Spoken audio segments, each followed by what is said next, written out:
Yesterday, when we were talking about class rules, who was it? Was it Khalid who suggested having a poster with classroom rules for primary school? What would you put on a poster to distribute to all of your teachers with the classroom rules? How many rules do you think it's appropriate to include? 5? 10? And try and keep the language as simple as possible. May I please answer this question? Keep the class in order, keep the class tidy. Keep the class tidy, yeah. What about the feedback? Okay, right. Should we start with this group?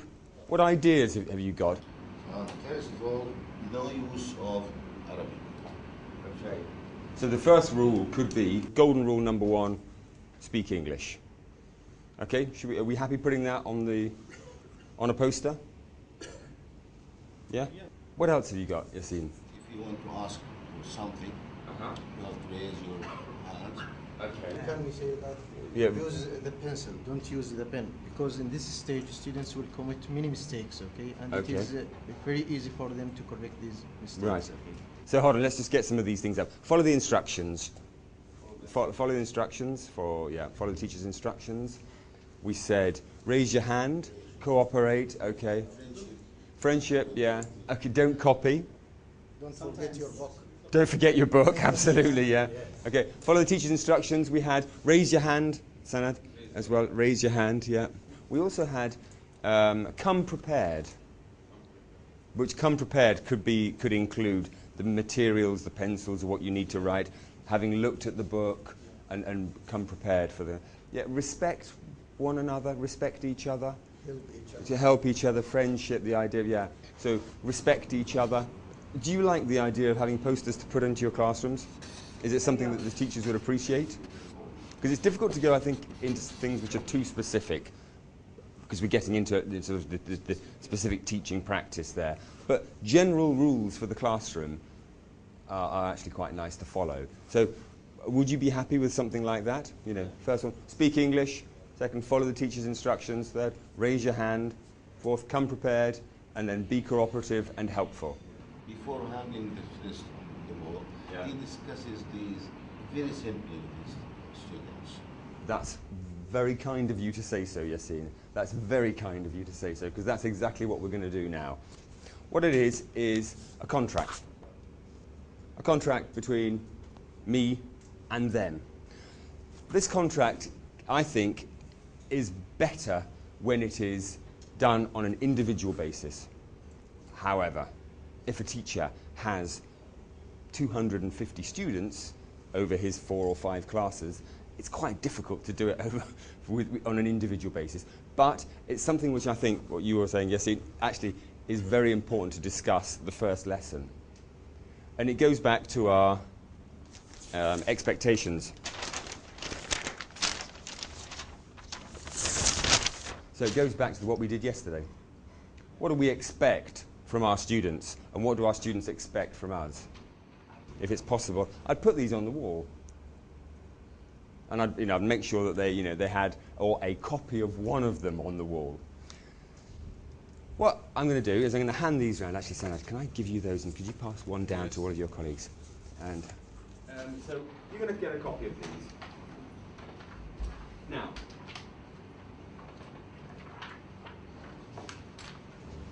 Okay, the terminology in it is very legal, but it's on purpose. It's something that, I do it with my business students as well, so I like to have something a bit, you can change the wording, that's not the issue here. What is the issue is coming to an agreement with your students, discussing what they consider to be acceptable or what they're prepared to concede. What they're prepared to say, I will say that I will do this. I will do this and I will do this. Which, when we're talking about primary school children, this is what's necessary.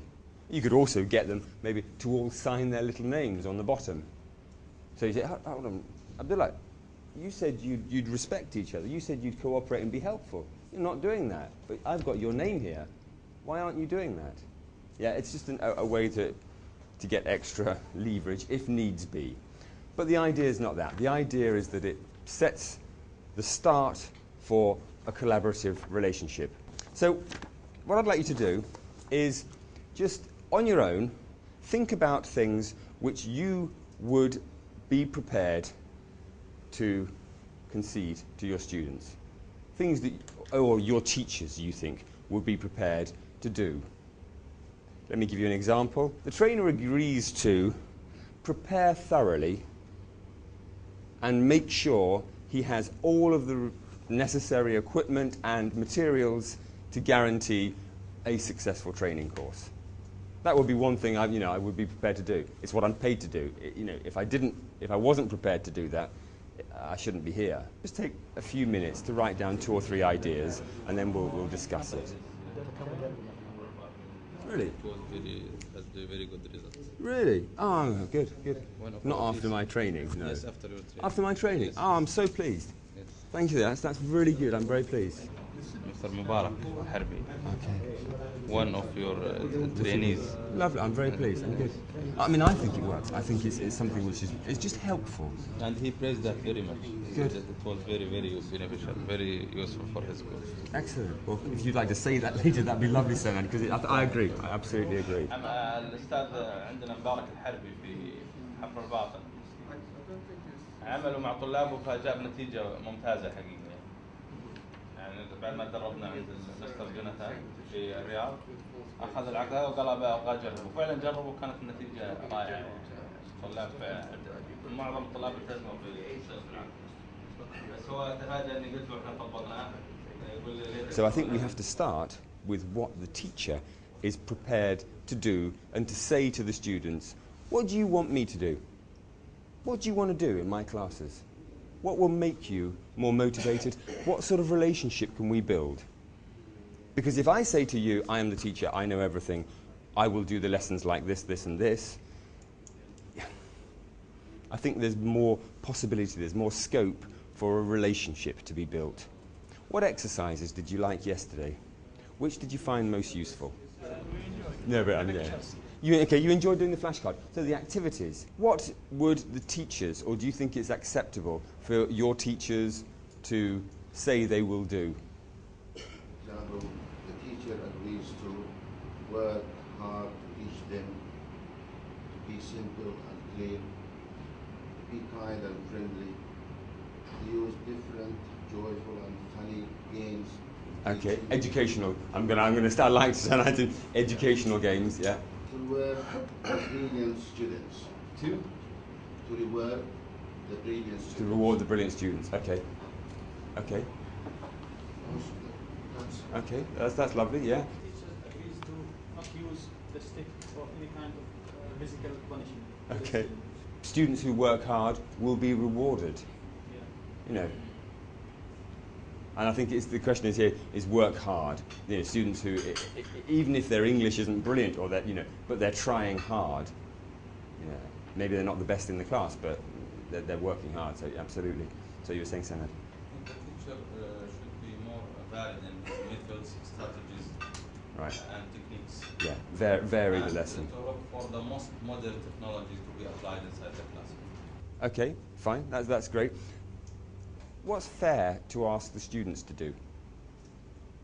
I think these, but for bigger people, I always try and get my students to agree to try. Because if you don't experiment, you're never going to get anywhere with language. Language is about making mistakes. But I think it's nice to put into the contract also, be prepared to make mistakes. You're saying to the students, you have a license to make mistakes. Okay? But then be prepared to make mistakes and learn from them. And also challenge yourself. Yeah, absolutely, absolutely. I mean, I just wanted to start with this and introduce this because I think it's a very valid tool, especially in the first lessons. It's something that helps the teacher also to set the rules for the future. Okay, let's move on to get ready. We're going to start with looking at the planning of a lesson, the various phases of a lesson. What aspects are we considering when planning lessons? It's a bit like sitting down to dinner, isn't it? You have a starter, you have your main course, and then you have your dessert. What is the starter? So what the teacher does and what is the student is expected to learn. Absolutely. Two different things. But what the teacher does, we are going to do this. What the student is expected to do. Why is this so important? It raises an interesting issue. Why is this so important for learning? It activates past knowledge. Yeah? Today, we're going to do basic classroom language in Italian.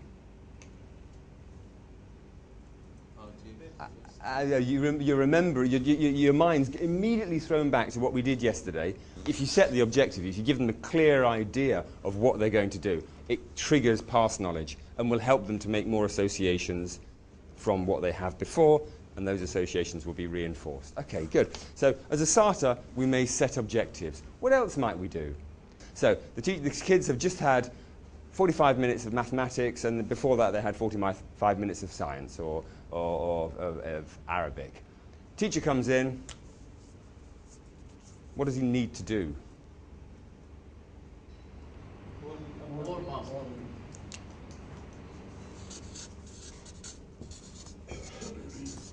Absolutely, a warm-up. Why? I think this is the key one. This is the one which will make or break your lesson. That transition from, we're lucky, we're English teachers, and we're so lucky because we have a license to have a good time. It's quite difficult to have a good time doing mathematics, isn't it? You know, it's quite difficult that sort of, you know, because it requires different skills. English, we can enjoy ourselves. So warm up, key to it. 2 or 3 minutes.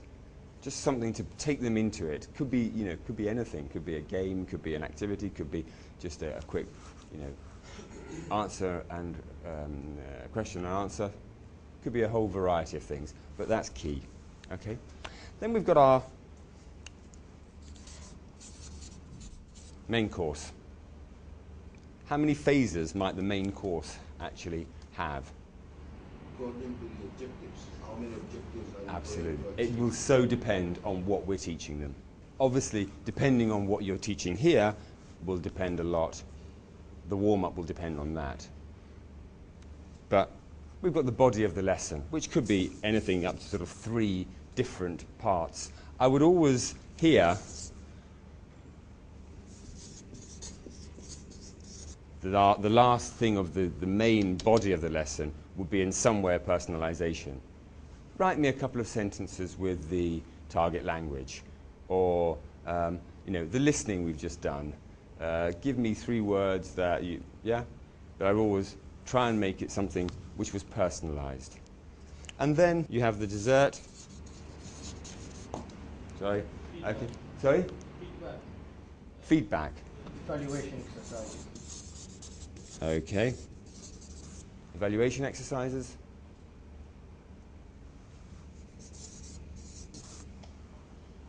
I would always reward them. I would always finish, especially with primary kids, I would always finish with a game.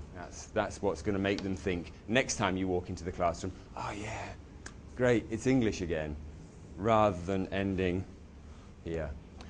Homework. When are we going to give homework?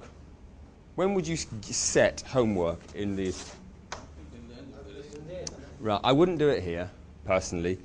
I'd do it 10 minutes before the end.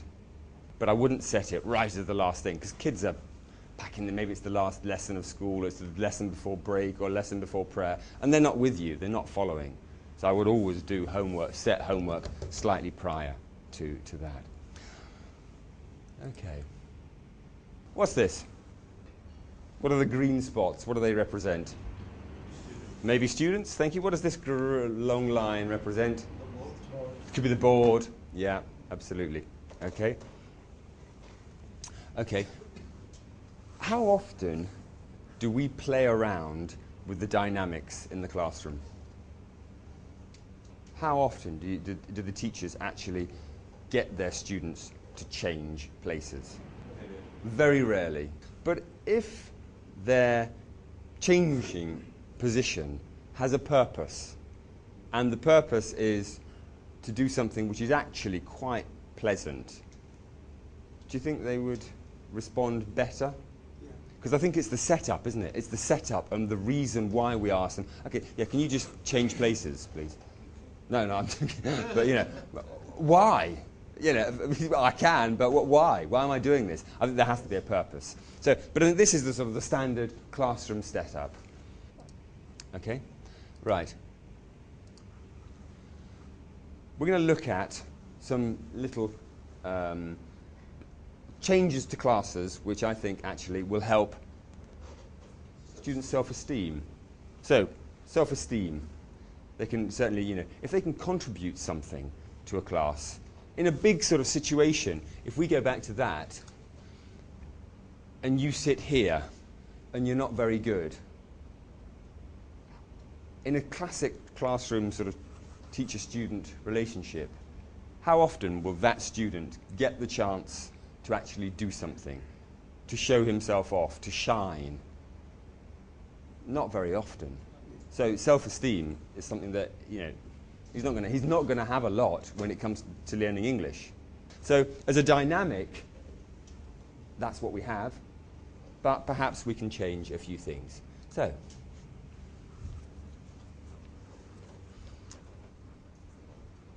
a lot fewer students. What have you got there? Where's the teacher in the first one? Could be the student. It's actually him. Okay, he has been taken out and said, okay, you're looking after that group, you're looking after that group, and you're looking after that group. Okay, you're going to give a dictation. Okay, there will be a prize for the team that finishes the dictation first with the least errors. Okay, why not? We're enabling that student who doesn't often shine to shine. What about here? Could be pair work, could be shout dictation.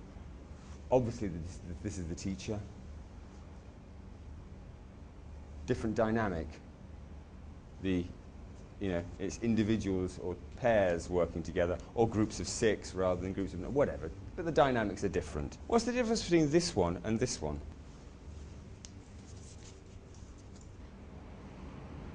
In different activities, maybe. Group work, teamwork. What's the difference? One common goal. Okay? One common goal. I want you to, I don't know, I'm going to give this student a list of sentences. He has to whisper it in the ear of this sentence, and it has to go all the way around. Okay? And this student has to write what he's heard. One common goal. He is monitoring pronunciation. He is monitoring their written work. He's monitoring the use of the correct grammar that I've just taught them. He's monitoring something else. They're working together, but they're working as individuals. And it gives us, the teacher, the possibility to move away from the very static, the very sedentary, the very routine of everyday teaching. Is this something that we could use? Is it something that you'd be happy talking to your teachers about? And do you think your teachers would respond to this sort of? They are 10 or less than 10. You can, I think. Right, but how many classes are the students less than 10? I mean, how many students generally do your teachers have in their class? What's the national average? 35, okay, right, okay. With 35, is it possible to do things like this? It's difficult. It's possible. A bit more complicated, perhaps. Are their classrooms big enough for them to separate out and to create? Right. Okay, right. Because again, I think it's a question of routine and setting up the class rules or whatever when you start. It's a question of getting people used to doing something.